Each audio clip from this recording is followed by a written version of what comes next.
আসসালামু আলাইকুম সম্মানিত দর্শক শ্রোতা, আশা রাখি সবাই ভালো আছেন। বীর মুক্তিযোদ্ধাদের নতুন খবরে সবাইকে স্বাগতম জানাচ্ছি।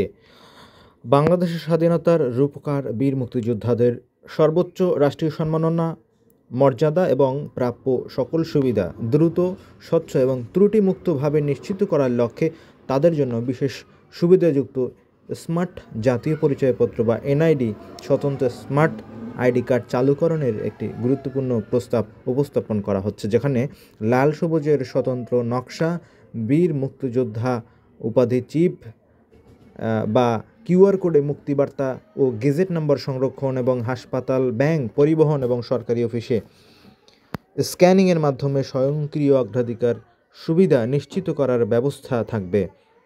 এই কার্ডের মাধ্যমে সরকারি হাসপাতালে বিনামূল্যে চিকিৎসা, পরিবহনে বিশেষ ছাড় বা ফ্রি যাতায়াত, ব্যাংক চার্জ মওকুফ, বিশেষ ঋণ সুবিধা, কর রেয়াত এবং দ্রুত সরকারি সেবার সুবিধা দেওয়ার প্রস্তাব করা হয়েছে, যা বাস্তবায়নের জন্য মুক্তিযুদ্ধ বিষয়ক মন্ত্রণালয়, নির্বাচন কমিশন, অর্থ বিভাগ এবং জনপ্রশাসন মন্ত্রণালয়ের সমন্বয়ে আন্তঃমন্ত্রণালয় কমিটি গঠন, প্রয়োজনীয় আইন ও বাজেট বরাদ্দ, কেন্দ্রীয় ডাটাবেস ভিত্তিক প্রযুক্তিগত সংযোগ এবং গেজেটভুক্ত মুক্তিযোদ্ধাদের কঠোর ডেটা যাচাই অপরিহার্য। উপরোক্ত বিষয়ে আলোচনায় দেশের বীর মুক্তিযোদ্ধাদের প্রতি সর্বোচ্চ সম্মান নিশ্চিত করতে অবিলম্বে এই বিশেষ স্মার্ট আইডি কার্ড চালুর জন্য মাননীয় যে প্রধান উপদেষ্টা মহোদয় রয়েছেন তার সদয় অনুমোদন এবং প্রয়োজনীয় নির্দেশনা অনুসরণের জন্য প্রস্তাবনায় বলা হয়েছে।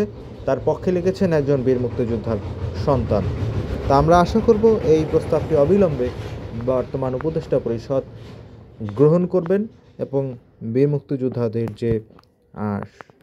যে সুযোগ সুবিধা এবং মান উন্নয়ন জীবনের, সেটির লক্ষ্যে তারা এই ফলপ্রসূ কার্যক্রম গ্রহণ করবেন। অবিলম্বে একটি প্রস্তাব পাশ হবে, এইরকম একটা কিছু দেখতে পারবো আমরা।